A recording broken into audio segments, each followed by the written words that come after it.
মৃত্যুর যে কষ্ট, এই কষ্ট প্রত্যেকটা প্রাণকে, প্রত্যেকটা নফসকে ভোগ করতে হবে। অবশ্যই মৃত্যুবরণ করতে হবে। মানুষ যত অর্থশালী হোক না কেন, যত সম্পদশালী হোক না কেন, যত কোটি কোটি টাকার মালিক হোক না কেন, যত আপনার গাড়ির মালিক হোক না কেন, যত ক্ষমতার মালিক হোক না কেন, কেউ কি নিজে টাকা দিয়ে, অর্থ দিয়ে এক সেকেন্ড দুনিয়াতে বেঁচে থাকতে পারবে? বলেন, বেঁচে থাকতে পারবে না। কবিতাই বলেন, মতো কাসিন কুল্ল নাসিং সারেবু, কবর বাইতিন কুল্ল নাসিং দাখিলু। কবি বলেন প্রত্যেকটা নফসকে মরতে হবে, আর প্রত্যেকটা মানুষকেই কবরের মধ্যে দাখিল হতে হবে। প্রত্যেকটা মানুষকে কবরের মধ্যে প্রবেশ করতে হবে। এই কারণে আমাদের প্রত্যেকের অন্তরের মধ্যে মৃত্যুর ভয়টা থাকতে হবে বেশি। হযরত আম্মা জান আয়েশা রাদিয়াল্লাহু আনহা হতে বর্ণিত, তিনি বলেন, আল্লাহ রাসূল সাল্লাল্লাহু আলাইহি ওয়াসাল্লামকে বলেন, হে আল্লাহর নবী, এমন কোন ব্যক্তি আছে কি যে শহীদের মর্যাদা লাভ করতে পারবে? আল্লাহ রাসূল সাল্লাল্লাহু আলাইহি ওয়াসাল্লাম বললেন, এমন কোন ব্যক্তি আছে যে ব্যক্তি শহীদের মর্যাদা লাভ করবে, শহীদ না হয়েও শহীদের মর্যাদা পাবে। ওই ব্যক্তি মর্যাদা পাবে যেই ব্যক্তি দিনে কমপক্ষে 20 বার মৃত্যুর কথা স্মরণ করবে। সকলে বলেন না সুবহানাল্লাহ? আওয়াজ করে বলেন সুবহানাল্লাহ। তাহলে আমরা কি শহীদের মর্যাদা চাই কি চাই না? বলেন, যদি মহাশহীদের মর্যাদা যদি চাই, তাহলে প্রত্যেককেই দিনের মধ্যে 20 বার নয়, শুধু জীবনের প্রত্যেকটা শ্বাসে শ্বাসে, প্রত্যেকটা সেকেন্ডে সেকেন্ডে মৃত্যুর কথা স্মরণ করতে হবে। আর যদি মৃত্যুর কথা যদি স্মরণ করা হয়, তাহলে প্রত্যেকটা গুনাহের কাছ থেকে বেঁচে থাকা সম্ভব হবে। একবার হযরতে খাদিজাতুল কুবরা রাদিয়াল্লাহু আনহা আল্লাহ রাসূল সাল্লাল্লাহু আলাইহি ওয়াসাল্লামের হাত মোবারকে ধরে ওয়াজরে কান্না শুরু করলেন। আল্লাহ রাসূল সাল্লাল্লাহু আলাইহি ওয়াসাল্লাম ফরমান, খাদিজা, তুমি কি কারণে এরকম কান্না করতেছো? তুমি একটু শান্ত হও, কেন এত কান্না করতেছো? হযরতে খাদিজা রাদিয়াল্লাহু আনহা বলেন, হে আল্লাহর নবী, যখন আমার মৃত্যু হয়ে যাবে, যখন আমার মৃত্যু চলে আসবে, আমার মৃত্যুর পরে আমি ওই মৃত্যুর পরে যে কবরের আমার সল জব হবে, ওই সল জবের চিন্তায় আমি খাদিজা কান্না করতেছি। আল্লাহ রাসূল সাল্লাল্লাহু আলাইহি ওয়াসাল্লাম বললেন, হে খাদিজা, তুমি কান্না বন্ধ করো, তোমার কান্নার কোনো প্রয়োজন নাই। কারণ হলো, তোমার মৃত্যুর পরে আমার 2 জন স্ত্রী তোমার নিকটে থাকবে। সকলেই বলেন না সুবহানাল্লাহ? আমার 2 জন স্ত্রী তোমার সাথে সাক্ষাৎ করবে। এবার হযরত খাদিজা রাদিয়াল্লাহু আনহা বলেন, হে আল্লাহর নবী, আপনি তো আমাকে ছাড়া আর কোনো বিবাহ করেন নাই, আমি তো আপনার জীবনে একমাত্র আপনার স্ত্রী, আর তো আপনার কোনো স্ত্রী নাই, তাহলে জান্নাতে আপনি আবার কিভাবে স্ত্রী পাইলেন? আল্লাহ রাসূল সাল্লাল্লাহু আলাইহি ওয়াসাল্লাম ফরমান, জান্নাতের মধ্যে আল্লাহ তাআলা আমাকে আরো 2 জন স্ত্রী দিবেন। একজন হলো হযরতে আসিয়া রাদিয়াল্লাহু আনহা, আরেকজন হলো হযরতে মরিয়ম আলাইহিস সালাতু ওয়াস সালাম। সকলে বলেন না সুবহানাল্লাহ? এবার হযরত খাদিজা রাদিয়াল্লাহু আনহা বলেন, হে আল্লাহর নবী, আমি কান্না বন্ধ করতে পারি, কিন্তু শর্ত হলো, যখন আমার মৃত্যু হয়ে যাবে, আপনি বাজার থেকে কোনো কাফনের কাপড় আনবেন না, আপনি আপনার জুব্বা মুবারক দিয়ে আমার কাফন বানাইবেন। সকলেই বলেন না সুবহানাল্লাহ? আর আপনি নিজ হাতে আমাকে কবরের মধ্যে নামাইবেন। শুধু তাই নয়, এবং আমাকে দাফন করার পর কবরের চতুর্দিক দিয়ে আপনি একটু হাঁটাহাঁটি করবেন। আল্লাহ রাসূল সাল্লাল্লাহু আলাইহি ওয়াসাল্লাম বলেন, হে খাদিজা, তোমাকে আমি আমার জুব্বা মোবারক কি কারণে দেব তোমার কাফনের কাপড় বলো। হযরত খাদিজা রাদিয়াল্লাহু আনহা ফরমান, হে আল্লাহর নবী, যদি আপনার জুব্বা মোবারক আমি খাদিজার সাথে যদি কাফনের কাপড় হিসাবে থাকে, তাহলে আমার আর এখানে দেখা গেল জাহান্নামের কোনো ভয় নাই। সকলে বলেন না সুবহানাল্লাহ। এটা তো বুঝতে পারলাম কবরের চতুর্দিক দিয়ে কেন হাঁটার কথা বললাম। হযরত খাদিজা রাদিয়াল্লাহু আনহা বলেন, হে আল্লাহর নবী, আপনি কি কবরের মধ্যে কি আমার সল জবের উত্তর দিবেন? এবার আল্লাহর নবী বলেন, না না, যার যার সল জবের সলের জব তার তারই দিতে হবে, যার যার সলের জব তার তারই দিতে হবে। আমি নবী তোমার সল জবের উত্তর দিতে পারবো না, কিন্তু কবরের চতুর্দিক দিয়ে তুমি আমাকে কেন হাঁটতে বললা? এবার হযরত খাদিজা রাদিয়াল্লাহু আনহা বলেন, আমার কবরের চতুর্দিক দিয়ে এই কারণে আপনি হাঁটবেন যেন যখন নবীর পায়ের নবীর কদম যখন আমার কবরের চতুর্দিক দিয়ে লাগবে, ওই নবীর কদমের বরকতের কারণে এই কবরের মাটি আমি খাদিজাকে আর দুই পাশ থেকে চাপা দিতে পারবে না। সকলে বলেন না সুবহানাল্লাহ। এরপরে হযরত খাদিজা রাদিয়াল্লাহু আনহা অসুস্থ হয়ে পড়েন এবং হযরত খাদিজা রাদিয়াল্লাহু আনহার ইন্তেকাল হয়ে যায়। আল্লাহ রাসূল সাল্লাল্লাহু আলাইহি ওয়াসাল্লাম হযরত খাদিজা রাদিয়াল্লাহু আনহার ওসিয়ত অনুযায়ী তাকে রাসূলুল্লাহ সাল্লাল্লাহু আলাইহি ওয়াসাল্লামের জুব্বা মোবারক দিয়ে কাফন দিয়ে দিলেন এবং রাসূলুল্লাহ সাল্লাল্লাহু আলাইহি ওয়াসাল্লাম নিজে কবরের মধ্যে নামাইলেন।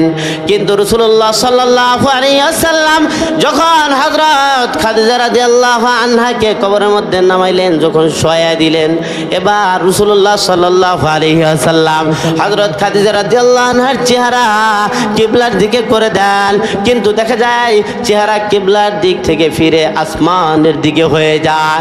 এরকম ভাবে একবার দুইবার নয়, তিনবার আল্লাহর নবী সাল্লাল্লাহু আলাইহি ওয়াসাল্লাম এরকম ভাবে খাদিজার কি করলেন, চেহারা মোবারক ফিরে দিলেন, কিন্তু এরকম ভাবে তিনবারই দেখা গেল চেহারা শুধু আসমানের দিকে ফিরে যায়।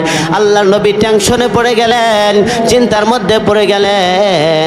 আল্লাহ রাব্বুল ইজ্জত হযরত জিবরাইল আলাইহিস সালামকে বলেন, হে জিবরাইল, যাও যাও, আমার হাবিব টেনশনের মধ্যে পড়েছে, চিন্তার মধ্যে পড়েছে, আমার হাবিবকে জানিয়ে দাও আমি আল্লাহ খাদিজার প্রতি সন্তুষ্ট, খাদিজাকে আমি আল্লাহ সবচেয়ে বেশি ভালোবাসি, এই কারণে খাদিজার চেহারা যতই কিবলার দিকে দেওয়া হোক না কেন, আমি আল্লাহ ফেরেশতার মাধ্যমে আমি আল্লাহ তাআলার দিকে খাদিজার চেহারা ফিরিয়ে দিতেছি খাদিজাকে দেখার জন্য। সকলেই বলেন না সুবহানাল্লাহ।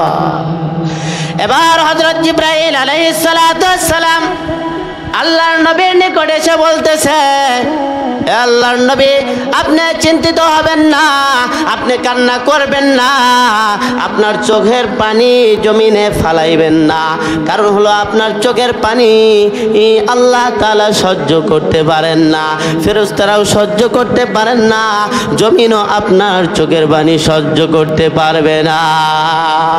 সকলে বলেন না সুবহানাল্লাহ।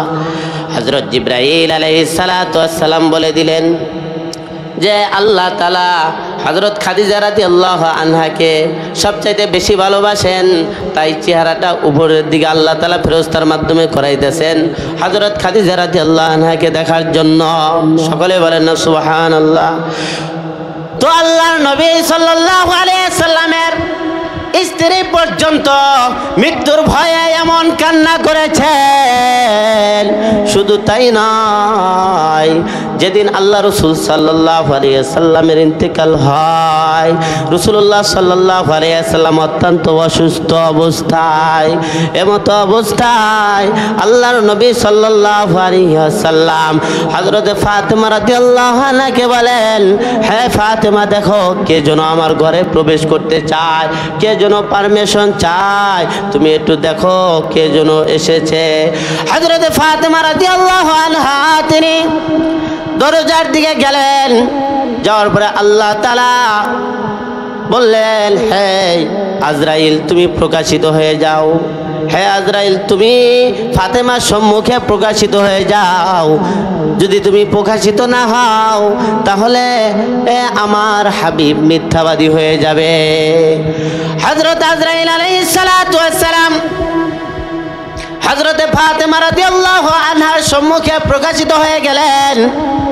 এবার হযরত ফাতেমা রাদিয়াল্লাহু আনহা আল্লাহর নবী সাল্লাল্লাহু আলাইহি সাল্লামকে ডাক দিয়ে বলে, বাবা, এমন একজন লোক আমি দেখতে পাইতেছি, সাদা পোশাক পরিহিত, অনেক লম্বা, যেই লোককে মক্কার কারোর সাথে মিলে না, মক্কার কারো কোনো লোকের মতো দেখা যায় না, এরকম একজন লোক। ওই সময় আল্লাহ রাসূল সাল্লাল্লাহু আলাইহি সাল্লাম বললেন, তাকে তুমি ভিতরে আসার পারমিশন দিয়ে দাও। আল্লাহ রাসূল সাল্লাল্লাহু আলাইহি সাল্লামের এই কথা শুনে হযরত ফাতেমা রাদিয়াল্লাহু আনহা বুঝতে পারলেন যে এটা হলো আজরাইল আলাইহিস সালাতু ওয়াস সালাম, আল্লাহর নবী সাল্লাল্লাহু আলাইহি সাল্লামের রূহ মুবারক বের করার জন্য এসেছে, রূহ মুবারক নেওয়ার জন্য এসেছে। যখন এটা বুঝতে পারলেন হযরত ফাতেমা রাদিয়াল্লাহু আনহা এই কথা বলার সাথে সাথে আল্লাহ রাসূল সাল্লাল্লাহু আলাইহি সাল্লাম বললেন, মা হাযা মালাকুল মাউত, ইনি হলেন মালাকুল মাউত, ইয়ানি লাজ্জাতিল মাউত। যখন এই কথা বললেন তখন হযরত ফাতেমা রাদিয়াল্লাহু আনহা বললেন, হে আব্বাজান, আমি পারমিশন দিব না, আমি পারমিশন দিব না। যদি আপনার রূহটা যদি বের করে নেওয়া হয়, আপনার যদি ইন্তেকাল হয়ে যায়, তাহলে আমি ফাতেমা আর কার নিকটে আমার মনের ব্যথার কথা বলবো, আমার দুঃখের কথা আর আমি কার কাছে বলবো? বাবা, আমি পারমিশন দিব না। হাসান হুসাইন কার কাছে এসে প্রমোদ নিবে, কার কাছে এসে আনন্দ নিবে, আমি পারমিশন দিব না। আল্লাহ নবী সাল্লাল্লাহু আলাইহি সাল্লাম ফরমান, হে ফাতেমা, যদি তুমি পারমিশন না দাও, অনুমতি না দাও, তারপরেও আজরাইল আলাইহিস সালাতু ওয়াস সালাম আসবে নয়। শুধু এটা আমি রাসূলের শান, আজরাইল কারো কাছে পারমিশন চায় না, শুধু আমি এটা রাসূলের শান যে আমার কাছে পারমিশন চেয়েছে, অতএব তুমি পারমিশন দিয়ে দাও। হযরত ফাতেমা রাদিয়াল্লাহু আনহা পারমিশন দিয়ে দিলেন। এবার আজরাইল আলাইহিস সালাতু ওয়াস সালাম আল্লাহর নবীকে সালাম দিলেন, আসসালামু আলাইকা ইয়া রাসূলুল্লাহ। যখন সালাম দিয়ে রাসূল সাল্লাল্লাহু আলাইহি সাল্লামের দরবারে গেলেন, এবার আজরাইল বলে, হে নবী, আমাকে তো আল্লাহ তাআলা পাঠাইছেন, আপনি কি থাকতে চান না আল্লাহ তাআলার দরবারে যাইতে চান? এবার আল্লাহর নবী সাল্লাল্লাহু আলাইহি সাল্লাম বলেন, হাত্তা ইয়াতিনি জিবরাইল, যে জিবরাইল আসার আগ পর্যন্ত অপেক্ষা করো, দেখি জিবরাইল কি বলে।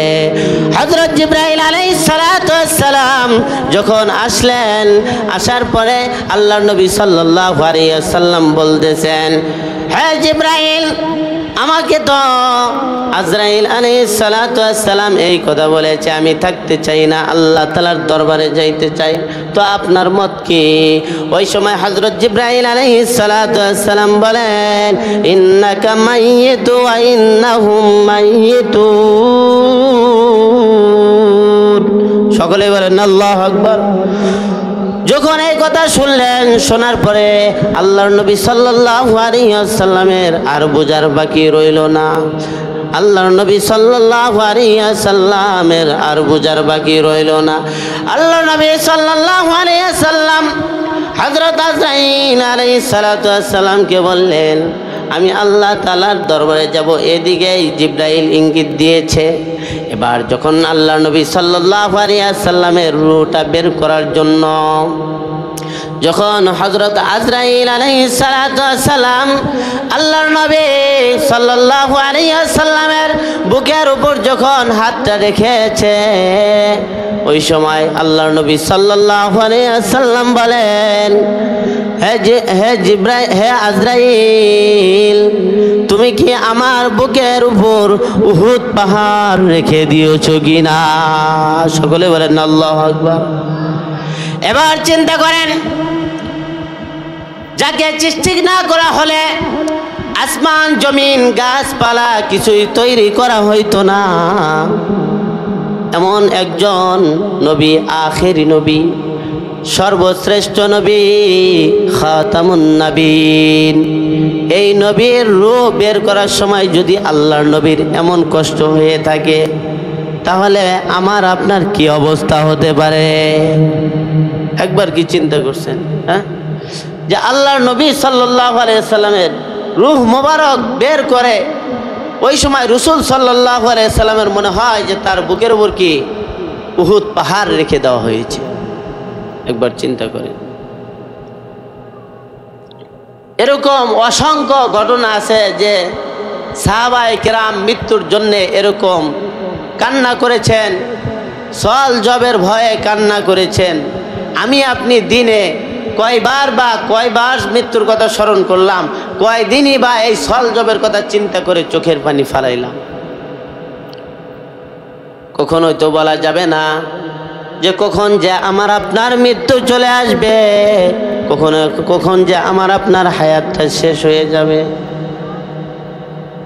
এই কারণে আগে থেকেই আমাদের চিন্তা ফিকির করা, মৃত্যুর কথা বেশি বেশি স্মরণ করা এবং দিলের মধ্যে সর্বদাই মৃত্যুর কথা ঢুকাইয়া রাখা। প্রত্যেকটা সেকেন্ডে আমি আপনি যেই কাজ করতেছি, নেক কাজ করতেছি না বদ কাজ করতেছি, সাথে সাথে এটা দিলের মধ্যে ঢুকানো। যদি আমি গুনাহের কাজ করে থাকি, এর কারণে কাল হাসরের ময়দানে রব্বে কারিমের দরবারে আমার আপনার দাঁড়াইতে হবে। বলেন কথা ঠিক কিনা? এই চিন্তা ফিকির আমাদের করতে হবে। তো হযরত ফাতেমা রাদিয়াল্লাহু আনহা, তার একটি এরকম ঘটনা আছে। তিনি একবার হযরত আলী রাদিয়াল্লাহু আনহুকে বলতেছেন, হে আমার স্বামী, যখন আমি ইন্তেকাল করব, যখন আমার মৃত্যু হবে, তখন বেশি সময় আমাকে দুনিয়াতে রেখেন না, তাড়াতাড়ি কি করে দিবেন? তাড়াতাড়ি আমাকে দাফন করে দিবেন। তো যেদিন হযরত ফাতেমা রাদিয়াল্লাহু আনহার মৃত্যু হবে, তিনি স্বপ্নের মাধ্যমে দেখলেন আল্লাহর নবী সাল্লাল্লাহু আলাইহি ওয়াসাল্লাম হযরত ফাতেমা রাদিয়াল্লাহু আনহার ঘরে প্রবেশ করেছেন। আল্লাহর নবী সাল্লাল্লাহু আলাইহি ওয়াসাল্লাম কি যেন ঘরের মধ্যে তালাশ করতেছে। হযরত ফাতেমা রাদিয়াল্লাহু আনহা বললেন, হে বাবা জান, আপনি ঘরের মধ্যে কি তালাশ করতেছেন? হযরত ফাতেমা রাদিয়াল্লাহু আনহা বলেন, এই কথা বলার পরে আল্লাহর নবী সাল্লাল্লাহু আলাইহি ওয়াসাল্লাম বললেন, আমি তোমাকে নিতে এসেছি। এই কথা স্বপ্নে দেখার পর হযরত ফাতেমা রাদিয়াল্লাহু আনহার ঘুম ভেঙে গেছে। হযরত ফাতেমা রাদিয়াল্লাহু আনহার আর বুঝার বাকি রইল না যে তার মৃত্যু হয়ে যাবে। এদিক দিয়ে হযরত ফাতেমা রাদিয়াল্লাহু আনহার শরীরে অনেক জ্বর, প্রচন্ড জ্বর। হযরত আলী রাদিয়াল্লাহু আনহু তিনি ফজরের নামাজ আদায় করে বাসায় আসলেন। আসার পরে দেখলেন হযরত ফাতেমা রাদিয়াল্লাহু আনহা তিনি ঘরের সব কাজ সুন্দরভাবে গুছায়া করেছেন এবং শুধু কান্না করতেছেন। ফাতেমার কান্না দেখে হযরত আলী রাদিয়াল্লাহু আনহু জিজ্ঞাসা করলেন, হে ফাতেমা, তুমি কেন কান্না করতেছ? এবার হযরত ফাতেমা রাদিয়াল্লাহু আনহা বলেন, হে আল্লাহর নবী, আমি এই কারণে কান্না করতেছি, কারণ হলো আমি আজকে স্বপ্নে দেখতে পেলাম বাবা আমার বাসায় এসেছে, আমার ঘরের মধ্যে ঘুরতেছে, কি যেন তালাশ করতেছে। আমি আমার বাবাকে জিজ্ঞাসা করলাম, বাবা জান, আপনি কি তালাশ করতেছেন? হযরত ওই সময় আল্লাহর নবী সাল্লাল্লাহু আলাইহি ওয়াসাল্লাম বললেন, আমার বাবা জান বললেন, তোমাকে নিতে এসেছি। এবার যখন এই কথা আলী শুনলেন, এবার আলীও কান্না করে, হযরত ফাতেমা রাদিয়াল্লাহু আনহাও কান্না করে। দুইজনে এবার কান্না শুরু করেছে। এবার হাসান হুসাইন আয়েশা দেখে মা বাবা দুইজনেই কান্না করতেছে। এবার যখন তাদের দুইজনের কান্না দেখলো, এবার মা বাবা দুইজনেই এর কান্না দেখে হাসান হুসাইনের মনও অনেক খারাপ হয়ে গেছে। হযরত ফাতেমা রাদিয়াল্লাহু আনহা তিনি যখন তাদের দুই ভাইয়ের মন যখন খারাপ থাকতো, আল্লাহর নবী সাল্লাল্লাহু আলাইহি ওয়াসাল্লামের রওজা মুবারকের নিকটে পাঠিয়ে দিতেন। সেখানে গেলে তাদের দুই ভাইয়ের মনটা ভালো হয়ে যাইত। এবার যখন হাসান এবং হুসাইনকে তাদের মন খারাপ দেখে হযরত ফাতেমা রাদিয়াল্লাহু আনহা বললেন, যাও তুমি তোমার নানার কবরের নিকটে যাও, এবার তোমার নানার রওজার নিকটে যাও। হাসান আর হুসাইন এবার নানার রওজার নিকটে গিয়েছেন। এবার আল্লাহ রাসূল সাল্লাল্লাহু আলাইহি সাল্লামের আওয়াজ চলে আসতেছে, হে হাসান হে হুসাইন, তোমরা এখানে বিলম্ব করো না, তোমরা বাড়িতে চলে যাও, বাড়িতে চলে যাও, তোমার মা আজকে ইন্তেকাল করবে। সকলে বলেন না ইন্না লিল্লাহি ওয়া ইন্না ইলাইহি রাজিউন। এই কথা শোনার পর হাসান এবং হুসাইন দুইজনই বাড়িতে গিয়েছে। এবার তাদের কান্না আরো বেড়ে গিয়েছে। দেখা যায় মার ইন্তেকাল হয়ে যাবে, আর কাকে মা বলে ডাকবে, মার আদর আর কার থেকে নিবে, এরকম ভাবে তারা দুই ভাই কান্না করতেছে। তো হযরত ফাতেমা রাদিয়াল্লাহু আনহা হযরত আলীকে ওসিয়ত করেছে আমাকে তাড়াতাড়ি দাফন করবেন। হযরত ফাতেমা রাদিয়াল্লাহু আনহার মৃত্যুর পর হযরত আলী রাদিয়াল্লাহু আনহু তার কবর খনন করার জন্য তিনি হযরত আবু যর গিফারি রাদিয়াল্লাহু আনহুকে ডাকলেন। এবার হযরত আবু যর গিফারি রাদিয়াল্লাহু আনহু কবর খনন করেন আর বলেন, হে কবর, আজকে তোমার মধ্যে কে আসবে তুমি কি জানো? তুমি কি জানো? ওই সময় কবর থেকে আওয়াজ আসে, তারপরেও কোনো প্রকারের কোনো আওয়াজ আসে না। এবার বলতেছে, হ্যাঁ কবর, তোমার মধ্যে কে আসবে তুমি কি জানো? তোমার মধ্যে আজকে আসতেছে জান্নাতি নারীদের সর্দারানী। তারপরেও কবর থেকে কোনো আওয়াজ আসে না। এবার হযরত আবু যর গিফারি রাদিয়াল্লাহু আনহু বলেন, হ্যাঁ কবর, তোমার মধ্যে কে আসতেছে তুমি কি জানো কি না? তোমার মধ্যে আসতেছে আখিরি নবী জনাবে মুহাম্মদুর রাসূলুল্লাহ সাল্লাল্লাহু আলাইহি ওয়াসাল্লামের কন্যা হযরত ফাতেমা রাদিয়াল্লাহু আনহা। এরপরে আল্লাহ রাব্বুল ইজ্জত কবরের জবান খুলে দিয়েছেন। এবার কবর থেকে আওয়াজ আসতেছে, আমি হাসান হুসাইনের মাকে চিনি না, জান্নাতি সর্দারদের, জান্নাতি যুবকদের সর্দারের মাকে চিনি না, জান্নাতি নারীদের সর্দারানীকে চিনি না, আমি রাসূলের কন্যা ফাতেমাকে চিনি না। আমি কবর একমাত্র ওই সকল ব্যক্তিদেরকে চিনব যারা আমল ও ঈমান নিয়ে আমি কবরে আসব। সকলে বলেন না সুবহানাল্লাহ। অতএব বোঝা গেল ঈমান ও আমল নিয়ে যদি আমরা কবরে না যাই, যতই আমি বলি না কেন আমি পীর সাহেবের মুরিদ, হ্যাঁ, যতই আমি বলি না কেন পীর সাহেবের মুরিদ, পীর সাহেব আমাকে আপনাকে জান্নাতে নিতে পারবে না। বলেন কথা ঠিক কিনা? যতই আমি বলি না কেন আমি বড় মুহাদ্দিস, মুহাদ্দিসগিরি দেখাইয়া কোনো কবরের আযাব মাফ হবে না যদি ঈমান আর আমল কবরে না নিয়ে যাওয়া যায়। বলেন কথা ঠিক কিনা? হ্যাঁ, এই কারণে ঈমান এবং আমল এই দুইটা জিনিস আমাদেরকে কি করতে হবে? কবরে নিয়ে যাইতে হবে। ঈমান আর আমল যদি কবরে নিয়ে যাওয়া হয় তাহলে কবর আমাদের জন্য প্রশস্ত হয়ে যাবে, আর যদি ঈমান ও আমল ছাড়া কবরে যায় কবর আমাদের জন্য সংকীর্ণ হয়ে যাবে। এবার কবর থেকে আওয়াজ আসে, যদি ঈমান আমল না নিয়ে আসা হয় আমি কবর দুই পাশের মাটি এমনভাবে চাপ দিব যে এক পাজরের হাড়গুলো অন্য পাজরের মধ্যে ঢুকে যাবে। সকলে বলেন না নাউযুবিল্লাহ। এরকম শাস্তি থেকে আমরা আল্লাহ তাআলার নিকটে আশ্রয় চাই তো ইনশাআল্লাহ, হ্যাঁ, আশ্রয় চাই সবসময়। এই কারণে আমাদের প্রত্যেককে বেশি বেশি কি করতে হবে?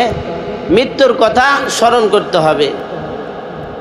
জীবনের প্রত্যেকটা মুহূর্তেই যে কোনো কাজই করি না কেন ওই সময়ই আমাদের মৃত্যুর কথা কি করতে হবে?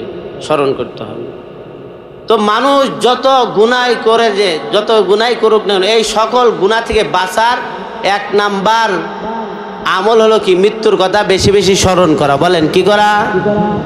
মৃত্যুর কথা বেশি বেশি স্মরণ করা। মৃত্যুর কথা যদি বেশি বেশি স্মরণ করে, সকল প্রকারের গুনাহ থেকে বেঁচে থাকা সম্ভব হবে। এই কারণে আমরা সবাই কি করব? মৃত্যুর কথা বেশি বেশি স্মরণ করব। সাথে সাথে বিশেষ করে 5 ওয়াক্ত নামাজ আমরা সকলে আদায় করব ইনশাল্লাহ। সকলেই রাজি আছি তো ইনশাল্লাহ? হাত উঁচু করে আমরা সবাই দেখাই 5 ওয়াক্ত নামাজ আমরা আদায় করব। আল্লাহ তাআলা সকলকেই কবুল আর মঞ্জুর করে নেন। সকলে বলে আমিন।